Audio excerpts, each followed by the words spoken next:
A special thanks to our sponsors, without whom this event would not be possible: Bristol Myers Squibb, Amgen Oncology, Karyopharm Therapeutics, AbbVie, Adaptive Biotechnologies, Genentech, Oncopeptides, and Takeda Oncology. So today's topic will be caregiver nutrition, how to boost your physical and emotional health through food.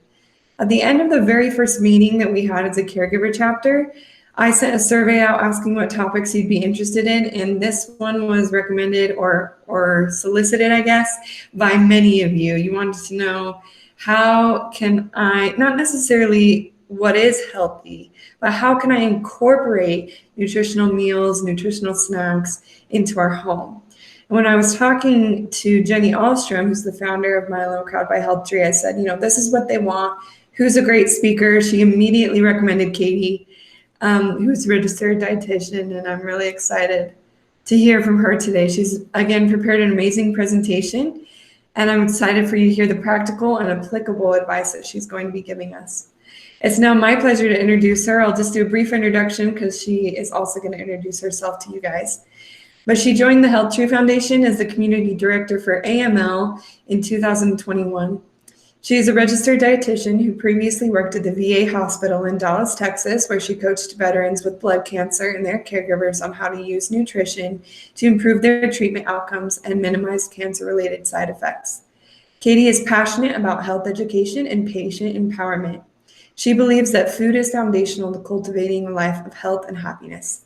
Katie, thank you for joining us today, and the time is now yours. Thank you, Audrey. Hi, everybody. It's so good to be here tonight with you all. I'm so excited to give this lecture tonight, and I'm honored that you would take the time to come out of your busy schedule and listen to me about nutrition. This is something I really love talking about, probably more than anything. So I'm really happy to do this and be here with you all tonight. I will have you go to the next slide, Audrey. So I thought I'd just start with a little bit about me so we can get to know each other a little bit more. As Audrey said, I joined HealthTree in January of this year as a program director.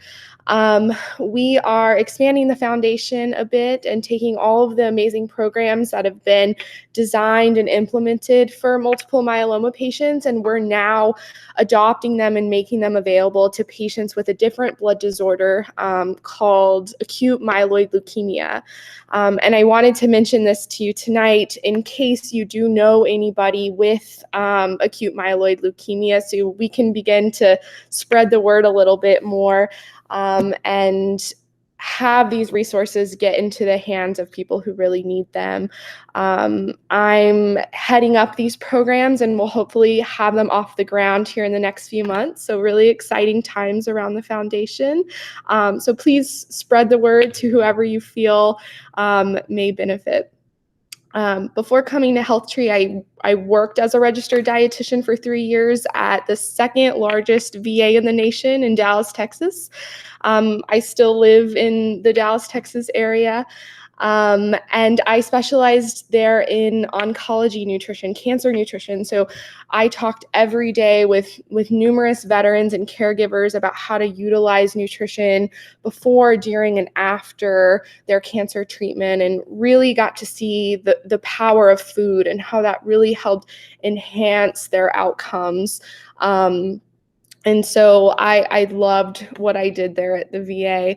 I am partial to blood cancer. My grandfather had multiple myeloma. So seeing veterans with blood cancer was probably near and dear to my heart. My mom is a breast cancer survivor. And so I love spreading the message, the power of food to cancer patients. A few just fun facts about me. I am an espresso addict. I love exploring new coffee shops. I played soccer in college until I tore my ACL about 3 years ago. So now I do much safer activities and hobbies. I'm taking up gardening. That is a lot safer, I think. I have some basil and oregano growing and hopefully going to focus on expanding that this summer. I made this a few months ago, so I have traveled since. So exciting times now in the world. We're getting out and about. I'm in Tennessee right now in the Smoky Mountains. So I'm excited to get back out into the world. So enough about me, let's talk about you. That's why we're here tonight, is to talk about you and your nutrition, a topic that I think is under discussed. We're always talking about the patient, about your loved ones, but you're just as important in this conversation. Your health matters, your nutrition matters, and I really want to talk about why that is tonight, and dive a little bit more into how the nutritional status of caregivers can either help or hinder your ability to be an effective caregiver. We'll talk a little bit about what good nutrition looks like. This is a really big topic because it really looks different for each of us. Nutrition is highly individualized. And so I want you to keep that in the back of your mind as we go through today.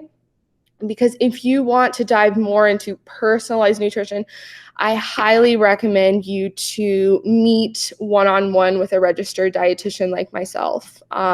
We're going to go through high-level things today, but there's a lot more refinement that can be done in a one-on-one setting. So my goal today is to get you thinking about what good nutrition could look like, and then hopefully you can take it further from there. We'll talk a little bit more about barriers to achieving good nutrition. We all want to eat healthy, but what's really holding us back? We need to identify those things in order to create nutrition plans that are sustainable for us personally. So I'm going to poll you in a little bit about maybe your own personal barriers for us to talk about. And then I'll go into more of tips and tricks for overcoming those barriers and showing you different ideas for what good nutrition may look like for you. Okay, so why does your nutrition matter as a caregiver? This is more of the feel-good answer, the philosophical answer here. I thought this quote was super fitting, so I'll read it to you. It says, "If you want to have enough to give others, you will need to take care of yourself first. A tree that refuses water and sunlight for itself can't bear fruit for others." So putting your health first better allows you to serve your loved ones. So it's definitely not something to be overlooked. It's kind of like that classic airline speech we get at the beginning before takeoff. You know, you need to put on your oxygen mask first, so then you can go on and help others do the same concept. This is more of a concrete and research-based answer as to why your nutrition matters. Nutrition plays a role in so many different things in regards to our physical health and our emotional health. And here are some of the specifics. Good nutrition can help us increase our energy levels. So eating regularly, fueling your body appropriately can allow you to have more energy throughout the day, allow you to do more caregiving without those slumps, without really feeling, like you're stressed or your body is overdoing it. Nutrition plays a role in that. It can help improve our mood, and we're going to talk a little bit more about the emotional health aspect and how nutrition plays a role in improving our mood, reducing anxiety, reducing our risk of depression. There's a really strong link there. Number 3, nutrition helps us to strengthen our immune system, which is really fitting here in the time of COVID. Nutrition can prevent illness if we have good nutrition. It can prevent certain illnesses, but it can also help us bounce back and recover from illness more quickly. So our caregiving duties aren't, put on the back burner for longer periods of time. We can get back to our daily routine, the things we need to accomplish much quicker if we have better nutritional status. Good nutrition can help us lower our risk of chronic disease. Conditions like diabetes, heart disease, even certain cancers can be prevented by good nutrition. And if we may already have certain conditions like the ones I mentioned, we can use nutrition to manage those conditions, to reduce our risk of complications from those conditions. And lastly, good nutrition allows us to bond with our loved one. Mealtime is a great time for bonding and being together and sharing conversation and enjoyment over food. And it's also a great way if your loved one is not a great eater, if they need better nutrition, it's a way for you to set an example. And usually if you're eating, they're eating a lot better as well. So what does the research say about caregivers' physical health? Let's talk about what we've found in the studies and surveys that have been done on caregivers. So we know that being a caregiver alone puts you at risk for certain physical and emotional health changes. And specifically looking at physical health, we have some data here. So studies have said that about 1 in 10 caregivers have reported that caregiving has caused their physical health to decline. Caregivers also report chronic conditions nearly twice the rate of non-caregivers. So those conditions we talked about a second ago, diabetes, cancer, heart disease, even arthritis, caregivers are at higher risk for. About 60% of caregivers have reported fair to poor health status, 1 or more chronic conditions or disability, compared to 30% of non-caregivers. So again, double the risk of certain things with our health changing. They've also found that caregivers have slower wound healing than non-caregivers. The good news is that with all of these things, good nutrition can help promote better health and can reduce our risk for these things, or if we have these things already, can help us manage them better. Nutrition plays a huge role in diabetes. It plays a huge role in wound healing, our protein intake, our iron, our zinc, all of these things come from nutrition. So when it comes to our emotional health and what the research says, we know caregivers are at risk for various emotional health changes too. And those specifically are things like higher levels of stress hormones. That would be a hormone called cortisol. Caregivers had 23% higher levels of this compared to non-caregivers.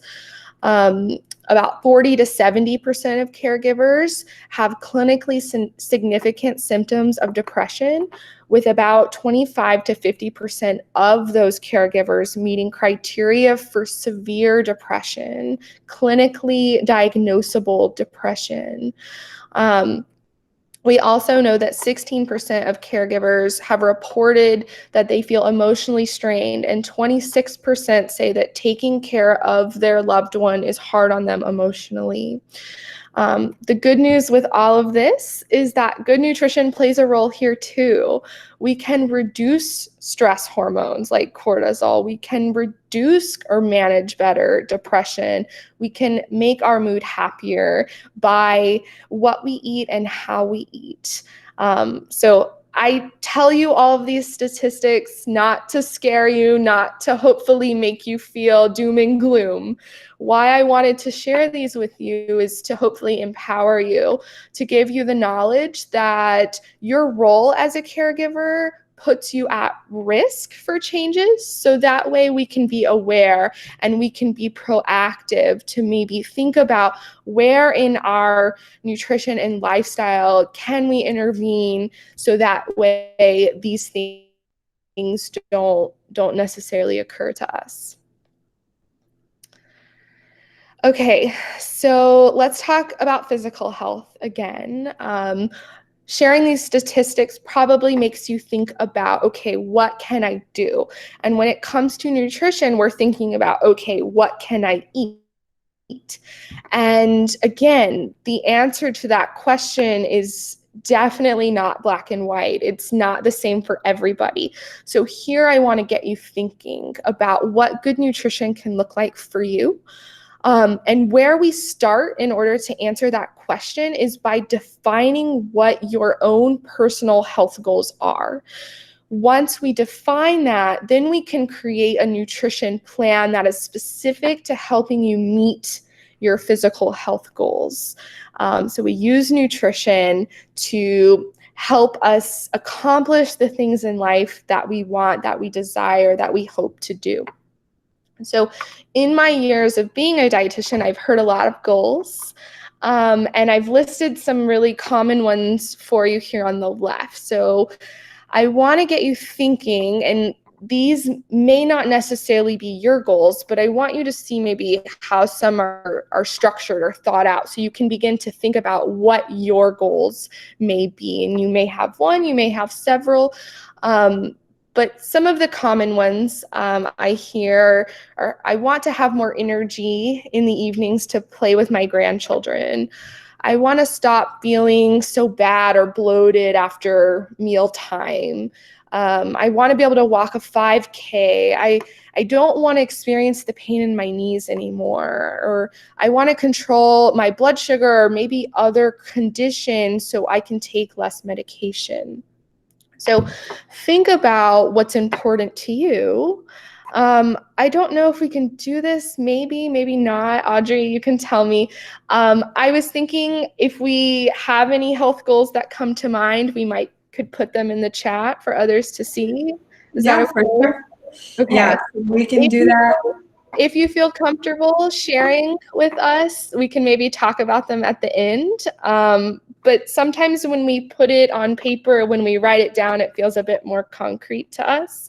And we can support each other in our goals. So if you feel comfortable, throw it in the chat there and we'll come back around to it later. So there are some common themes here when we think about good nutrition that might apply to a lot of the goals we may have. And I've written them here on the right for you to look at. So fueling your body regularly is a really big component of probably all of the goals, the example goals I listed out to you. You can't have more energy at the end of the day if you're going 10 hours without eating. You can't come off blood sugar medication if you don't eat certain periods of the day and your blood sugar's all over the place. So this is a really common theme, and it's one that I imagine caregivers struggle with because of the crazy schedule, right? Because of all the things on your mind, you put yourself on the back burner, we forget to eat. So this is a huge one. Taking strides towards good nutrition is eating at regular intervals. Listening to your hunger and fullness cues is a great one. This one helps us to know when to eat and to when to stop eating. So it's called the concept of intuitive eating. We're listening to our bodies. Our bodies know what we need best, and we need to tune into that, tap into that, and listen to it instead of ignore it. Eating nutrient-dense foods is a great one. We'll talk a little bit more about that later, but choosing foods that provide you health benefits. So things like vitamins, minerals, antioxidants, foods that are filled with those should be a lot of what we're choosing to make up our daily intake from. Eating foods that make us feel energized. So think about how you feel after you eat a hamburger, french fries, and milkshake. Do you feel sluggish? Do you feel energized? Think about after eating how you feel and how that impacts your day. That may begin to help you modify some of your food choices. Eat in a way that helps you manage any chronic conditions you have. So if you do have, let's say, diabetes, maybe one of your goals needs to be blood sugar focused. And that goal may be different than somebody who is trying to focus on lowering their cholesterol. So think about maybe your health history and incorporate that into these goals. And a note here for you is that good nutrition can change as your goals change. So good nutrition is something we strive for that's lifelong, and maybe what you eat for in your 30s is different than what you eat for in your 70s. And that's okay, as long as it's propelling you towards achieving those goals. Okay, so let's talk a little bit about using nutrition to improve your mental well-being. So there is a very strong link between what we eat and how we feel. So I have some tips here for you if you're looking to maybe boost your mood, boost your level of happiness, if maybe you're battling some anxiety, maybe some symptoms of depression. Here are some ways to use food to help you manage that. So again, eating regularly. This is a big common theme. So a good goal maybe to think about is eating about every 3 to 4 hours, being consistent with your intake. And eating regularly, and the second one, blood sugar balance, they kind of go hand in hand. So if we fast, our blood sugar drops, and think about how you feel when you're really, really hungry. You feel shaky, you feel anxious, you feel like you're about to snap at someone maybe. And so blood sugar balance plays a huge role in our brain function and how we feel. So choosing more carbohydrates that are a bit higher in fiber, we call those complex carbohydrates, are good for blood sugar balance, and choosing less of foods with added sugar that make our blood sugar really wacky are good things to think about here if you're thinking about blood sugar balance. Just like we want to eat regularly, we want to stay hydrated regularly throughout the day. So consistent water intake. Dehydration affects our mood significantly. Classic symptom of dehydration would be like brain fog, not being able to think clearly. That definitely impacts our mood. So trying to keep up with your water intake. Aim for 5 fruits or veggies a day. This is a lot more than the average American. So if you're eating maybe 1 serving of veggies a day, maybe start by aiming for 2 and slowly work up. But another thing to think about is variety. So think about eating the rainbow. So a red veggie gives us nutrients that are different from an orange veggie. So they give us different benefits. So try to mix it up and rotate it. Be vibrant with your color choices. Look after your gut. So gut health is directly connected to our brain health. They kind of talk, our stomach and our brain, in a way. We'll talk about that in a second. But notice again how foods make you feel. If you feel bloated after lunch every day, it's worth investigating why. There's something more underlying going on that is potentially affecting your mood. Eating enough protein is important too. We're going to talk more about that soon. Less caffeine intake. So if you're one to drink loads and loads of caffeine, that definitely triggers anxiety, feeling anxious, jittery. And think about, if you're a big caffeine drinker, think about why you're drinking so much caffeine. If you're battling staying awake, there's something more significant going on, maybe with your sleep, that needs to be investigated, because Good sleep health is just as important as good nutrition for our overall well-being. So really ask yourself why you're needing so much caffeine, if that's the case. And then lastly, focus on omega-3 fatty acids. So this mostly comes from fatty fish, and omega-3s are a direct component of the cells in our brain. And so omega-3s have been linked very strongly with rates of depression. So eat more seafood. Try to aim for fatty fish about twice a week, and you're doing really well there. I threw in here just another graphic of specific nutrients that are helpful in improving our mood. There are a lot more, but these are really the top 4 that I find research supports the most in terms of boosting mood and happiness and promoting good brain health. So like I just mentioned, omega-3s are a really, really great one, and salmon is how you get the best source of omega-3.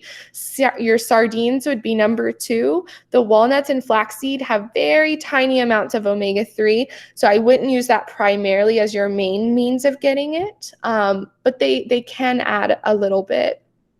Magnesium, it's kind of been called like the original chill pill. Magnesium is very calming and relaxing. A lot of Americans are deficient. Maybe like 70% of us are deficient in magnesium, and magnesium is used in like over 300 different reactions in our body, and specifically muscle function. So again, that relaxation component, and our brain. So here's some really good sources here of magnesium. Probiotics, this kind of plays more into that gut-brain connection. So probiotics are actually live bacteria. Our whole gastrointestinal system are filled with bacteria, and hopefully more of the good bacteria than the bad bacteria. So probiotics are the good guys, and you definitely want more of those. They kind of talk to our brain and influence our mood. And our gut is where a molecule called serotonin is located, and that's like our feel-good hormone, or our feel-good neurotransmitter. And so good gut health promotes good production of serotonin. So you have your probiotic sources. I'm sure you've seen those in pill form, but you can also get them from food. Yogurt is probably the most prevalent source of probiotics in the American diet. And lastly, vitamin C. So it's not just good for our immune health, but it's good for our mood too. And you really get a lot of vitamin C from different colorful fruits and vegetables. Okay, so let's talk a little bit about the barriers to achieving good nutrition for caregivers specifically. And this is where we have the poll for you. Yeah, so I'm just going to take over real fast. By the way, loving your presentation. But in order to participate in this poll, I'm going to launch it right now, and then I'm going to tell you how you can access it. So we used to not be able to do it on the mobile phones or iPads, but Google said that they fixed it, so hopefully they did. You should be able to see this icon, which says click here. It's at the top of your screen.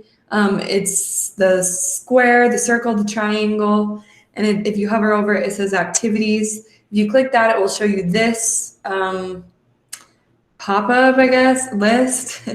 And then if you click polls, you should be able to see the poll, which is live now. And that poll is, what barriers do you have as caregiver, or what are the barriers for you as a caregiver to having good nutrition? So Katie, if you want to explain, now it's back over to you. I just wanted to explain the tech part. Yeah, so I guess we should give a second to answer, but I want you to think about what's holding you back currently from being able to have good nutrition, whatever the definition of good nutrition means to you right now.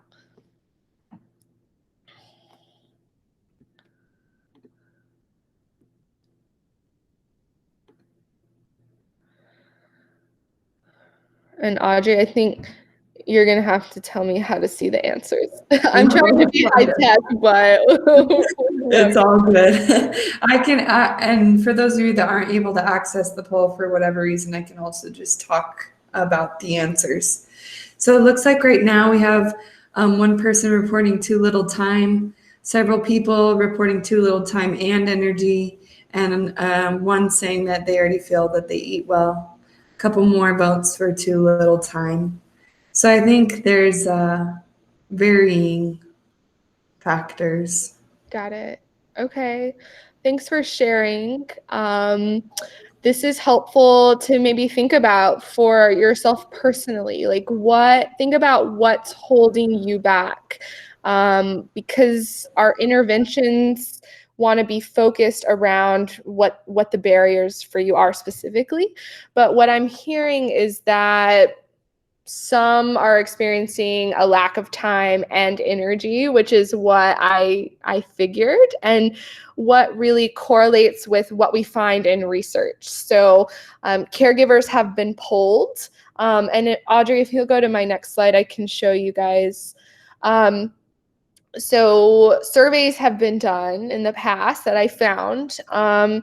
And really what caregivers reported as being major barriers were a lack of time to prepare healthy meals and a lack of energy to prepare healthy meals. So I want to note that it's not a lack of desire, right? Like we all want this for ourselves. We all want to live healthy and happy and have a high quality of life, but there are things that hold us back, which seems to be time and energy. So you're tired, you're busy, you got, probably multiple agendas to tend to every day. So what you need in order to achieve your good nutrition goals is a way to quickly and easily prepare healthy meals. And I hope that with the remainder of my presentation, we can talk more about that, and hopefully I can show you that it's possible with a little direction and planning. So let's talk about how to overcome these time and energy barriers. And I have really a summary of 6 ways that we'll go through in the remainder of the presentation. But as we go through these, I want you to remember that you don't have to implement them all, and you definitely shouldn't implement them all at once. Change is a slow process, and it takes a lot of time to really develop new habits. And so remind yourself that small efforts really make a big difference. It might not feel like you're doing a lot, but it's about baby steps. If you change anything and it increases the stress in your life, it increases your feelings of overwhelm, then you need to take a step back and reevaluate. So I don't want you to implement any of these and be worse off. This is to make things easier and better, and success looks different for everybody. So I want you to find what works for your own specific lifestyle, and trial and error is really the name of the game here. So if you try something and it's hard and it doesn't work out, don't give up, but go back to the drawing board. Recognize it. Don't judge yourself. This is all about learning. The only way you fail is if you throw in the towel. So continue to try different ways of making these changes work for your specific lifestyle. So tip number 1 is the My Plate method. So we often struggle with the question of what should I make tonight? What should I eat? What do you want to eat? I don't know. What do you want to eat? We go back and forth. And so this model or method, thinking about it this way might make your life more easy, simplified, when you have some sort of kind of like rule to follow. So this goes for your meals and your snacks. So think about dividing your plate up visually the way that you see here.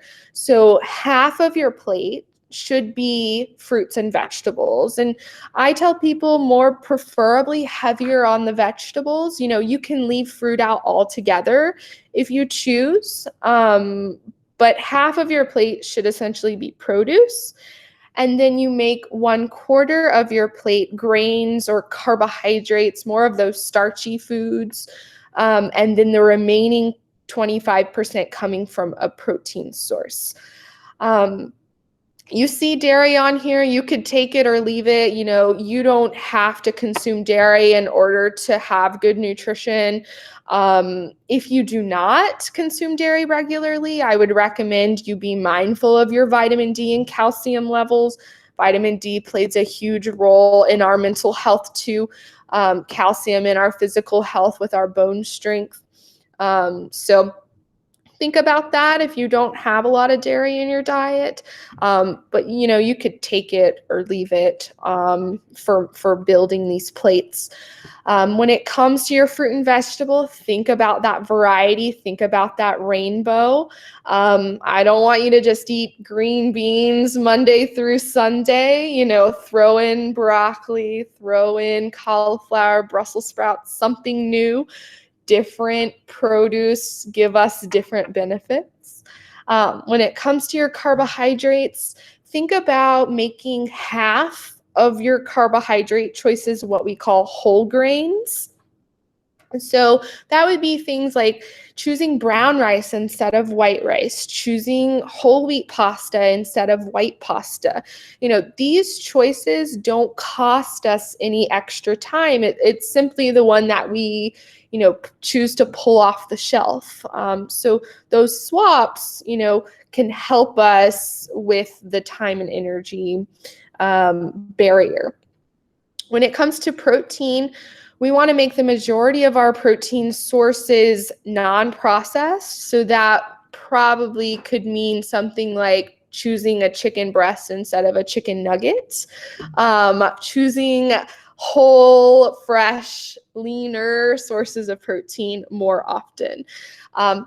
This is not an all or nothing. So, if you choose the white rice periodically, great. What we're thinking about are kind of like the sectioning off and incorporating each of those food groups on our plate the majority of the time we put together meals and snacks. So these are some examples of what the My Plate method could look like. I wanted you to see it in food form. So on the left, you can see they made half their plate salad. And then they made 1/4 of their plate coming from carbohydrate, which is the tortillas you see, and then 1/4 of their plate coming from protein, which is the ground beef. The middle one, you see they made half their plate veggie and fruit. They made 1/4 pasta, 1/4 salmon. This is a lot different than the way a lot of us portion off our plates. We usually put pasta on the whole plate or bowl, and then we sprinkle on a little on top of the other stuff, right? So it's kind of re-sectioning off, it's kind of a shift in our mindset, the way that we serve ourselves these food groups. On the right, you see another example, half fruit and veggie, 25% brown rice and 25% chicken. So the one thing that plate method is missing is fat. So I encourage you to add fat to these meals. So at the bottom, you see things like avocado, you see olive oil, you see cheese. Adding that to our meals gives our meals more staying power. So it makes it more satisfying. It makes it taste better. And 2, it makes the meal stay with us longer. So if you were to eat the meal on the right, you might be hungry an hour later. If you were to add some fat, maybe some cheese on the rice or a drizzle of olive oil or avocado, you probably would stay full an extra 30 minutes to an hour, maybe longer, depending on your portion sizes.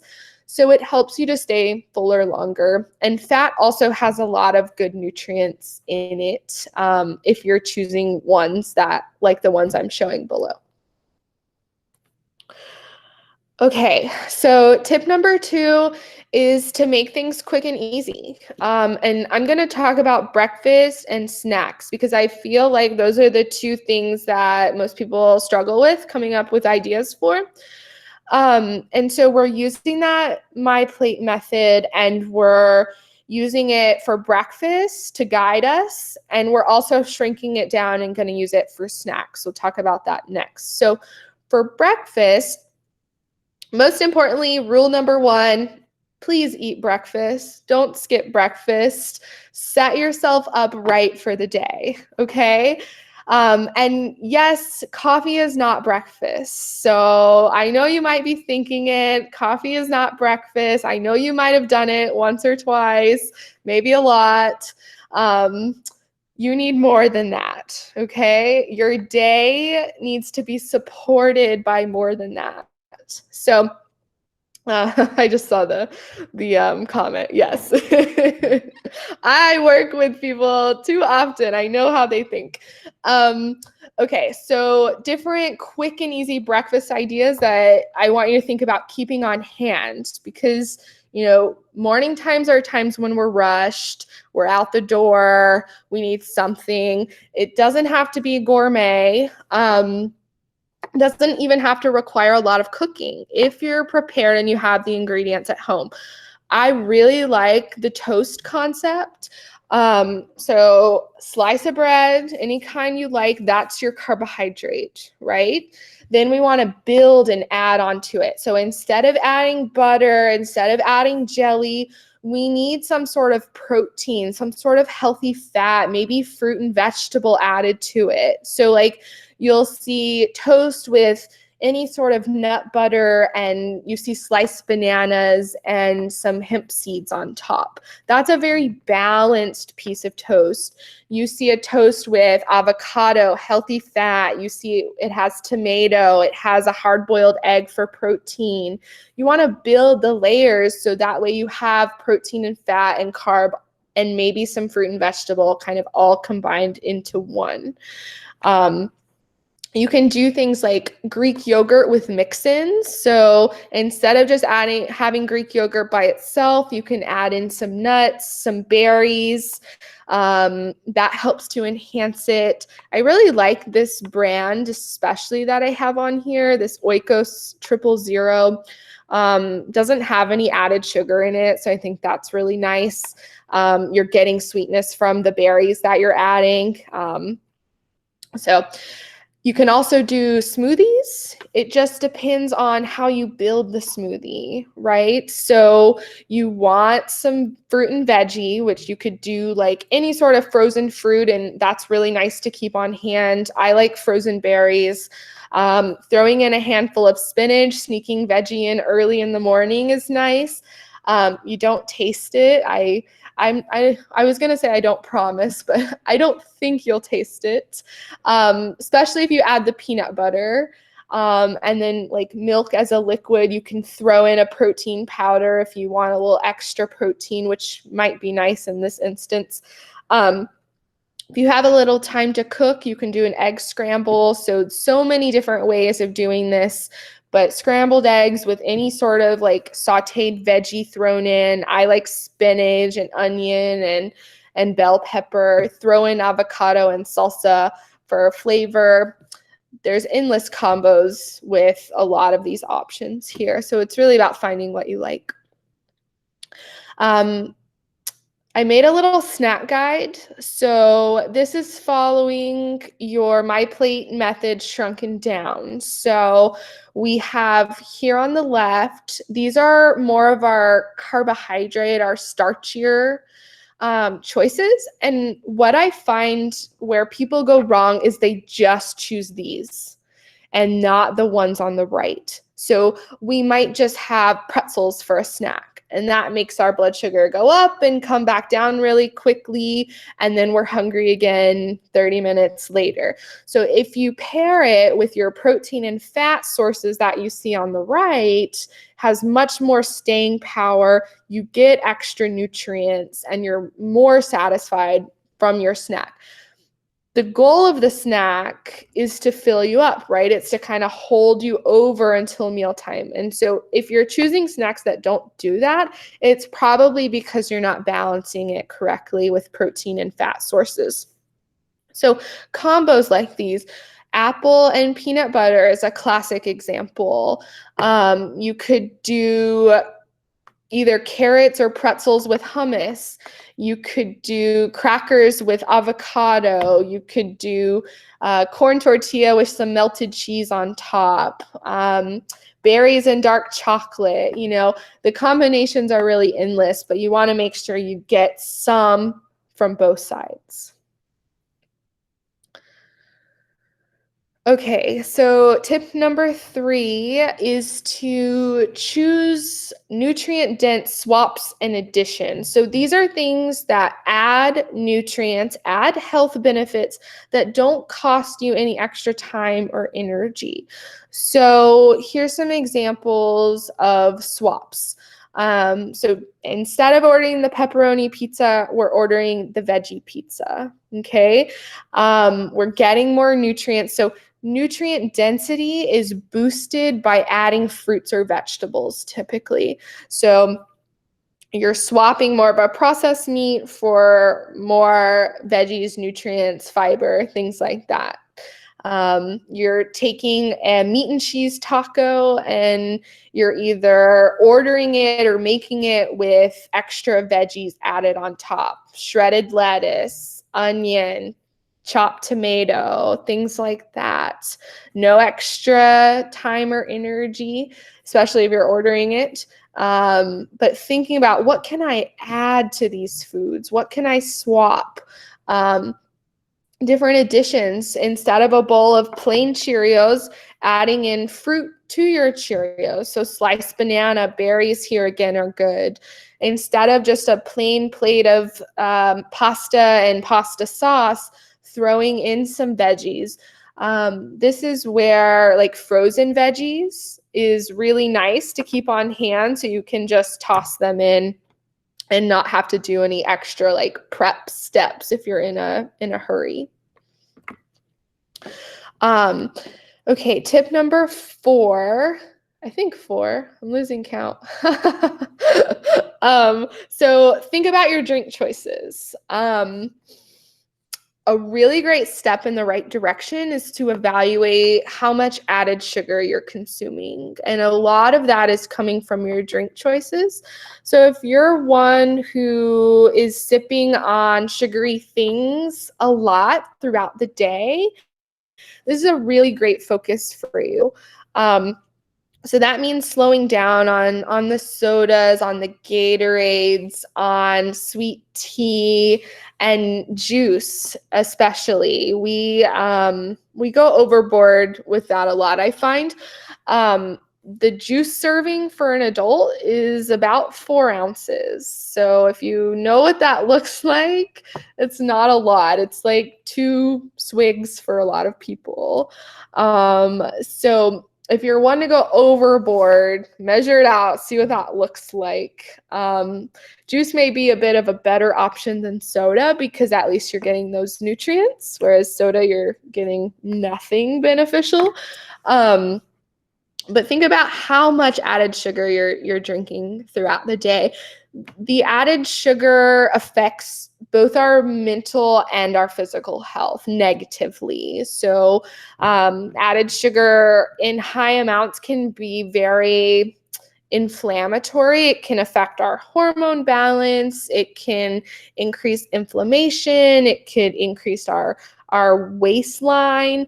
And added sugar impacts our mental status pretty severely. It affects that gut to brain connection we talked about, and can produce anxiety and different negative effects. So be smart with your drink choices. Things like water, not super exciting, but there's a lot of different options out there if you get bored.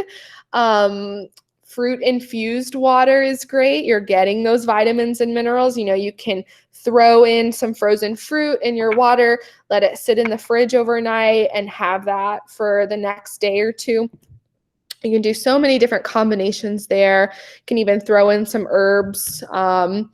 You can do different sparkling or bubbly waters are great. There's so many. There's like a whole entire aisle at the grocery store of choices.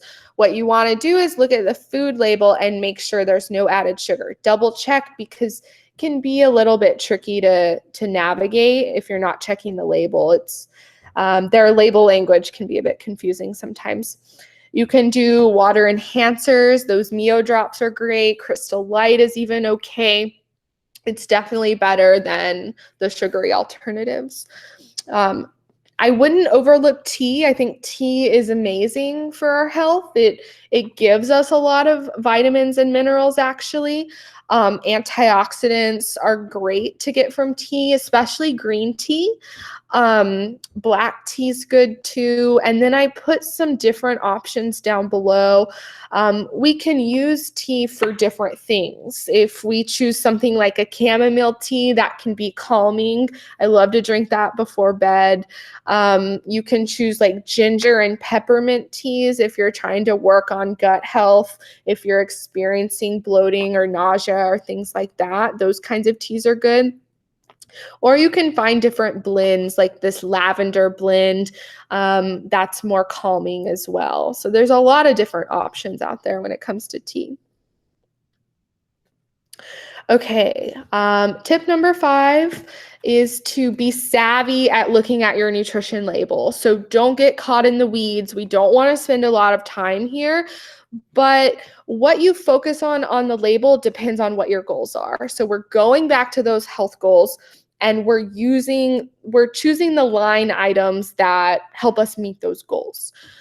Everyone should look at the serving size at the top. So that light blue there, it's different for every package. So always identify what that is, and everything underneath is what's in that one serving that's listed. That's the tricky part, is doing the math depending on how much you eat. So what you focus on in the orange section depends on your goals. So if your goal is maybe to gain or lose weight, you're probably focused on calories. If your goal is to balance your blood sugar, you might be looking at carbohydrate, fiber, added sugar. If you're focusing on cholesterol or heart health, you might be looking at saturated fat and sodium maybe. Fiber is for gut health usually. So it really depends. You don't need it all. We're trying to save time and energy here. So scan the part that matters to you. If you're doing a really quick look, the percent daily value in purple is sometimes nice to look at. A good rule of thumb is that if you see 5% or less, it's considered low. So like in this example, if we look at the added sugar, it says 0%. We can say that this food is low in added sugar. If it's more than 20%, we can say that it's high. So sodium here, we can say this food is high in sodium based on those kind of rule of thumbs.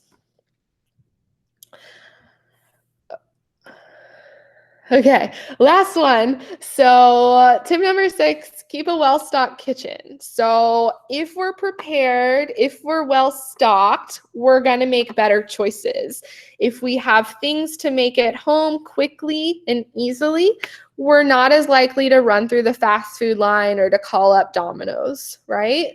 So keeping your pantry, your fridge, and your freezer well stocked as much as you can is really handy, so you can come up with quick and easy combinations. I put some of my favorite things here that I like to keep on hand that I find you can make a lot of meals out of if you're kind of keeping up with it. Oats are a great one. All these pantry staples, they don't go bad. So you can keep these things really well stocked.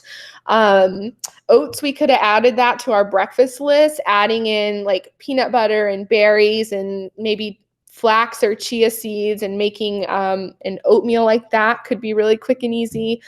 Canned salmon I have here, maybe to help you with your omega-3 intake. You can do canned tuna. You can whip up a salad with that really quick. You can make like little salmon patties. Rice and beans, super classic. You can throw in a lot to that. Olive oil is always a great staple. Your diced tomatoes when you don't have fresh handy or you're making like a soup. Dark chocolate's always a great one to keep on hand too. Fridge staples, I love a rotisserie chicken. You can shred it up and throw it in so many different meals. Minced garlic, pre-minced garlic, I'm all about saving a step. So if you can buy things that are pre-done, there is an extra cost to that usually, but you have to weigh whether which one's more practical for you. Spending a little extra money or doing the extra prep step. And it can work either way for different people.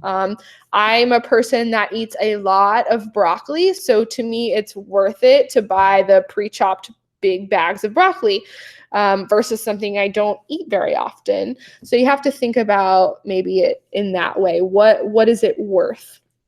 The bags of avocados are great.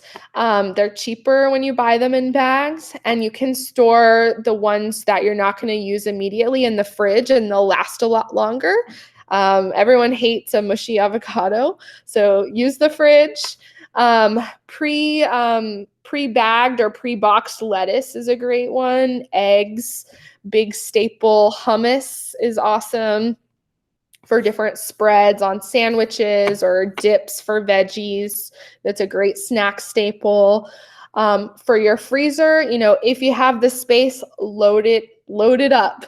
I love to make up big batches of soup and freeze it, so that way it's just a push of a microwave button when you're ready.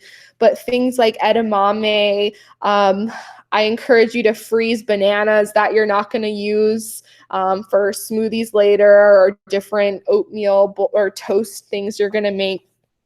I love frozen chopped onions.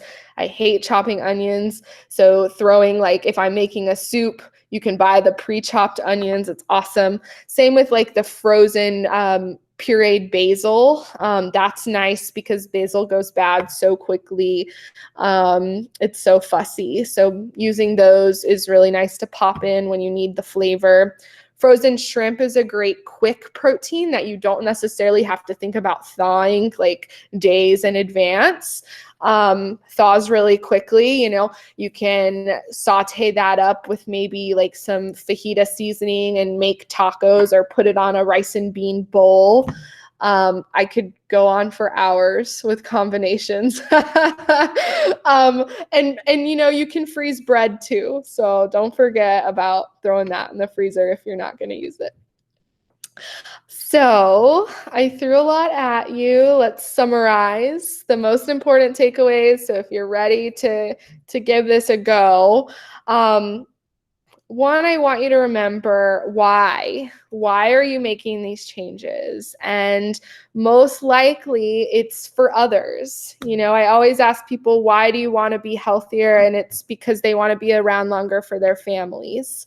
And so you're putting your health first so you can do those things. Remember your why.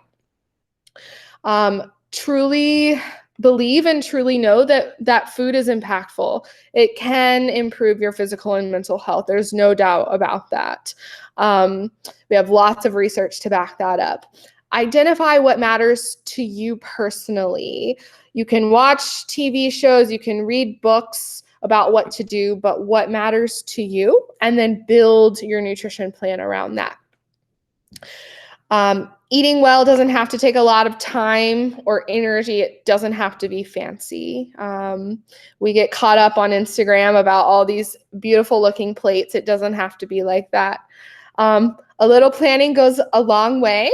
So think about your week in advance. Be proactive, not reactive with your food choices, and you'll be a lot better off. And remember that good nutrition is not about perfection. Be kind to yourself, no judgment zone. There is no way of perfect eating, but there is a way of eating for health. And that's it. Any questions? Do we have time? I don't know. Yeah, we did go a little bit over, so I apologize. But Katie, that was great. And I loved my favorite part about your presentation.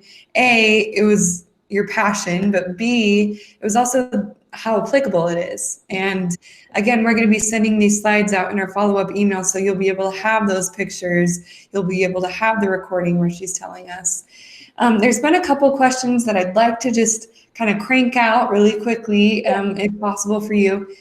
For the first one, Sue brought up something really interesting, which is, what about, and it happened to me today, what about when we're super stressed and so we go to sugary foods or unhealthy foods as a reaction?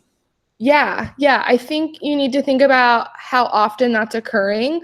Like if it happens once every few months, like it's really no big deal. Like it's a coping mechanism, right? It makes us feel good in the moment and that's okay. But if you're one that it's happening regularly, we need to think strongly about alternative coping mechanisms. What can we turn to during those times? And if you're well fed, if you're fueling at regular intervals like we talked about, then using food as a coping mechanism is less likely to be an issue. So think about how well you're spacing your meals out throughout the day if it happens often. Okay, and what would some other coping mechanisms be? Yeah, so I think it's nice to actually sit down and make a list for yourself.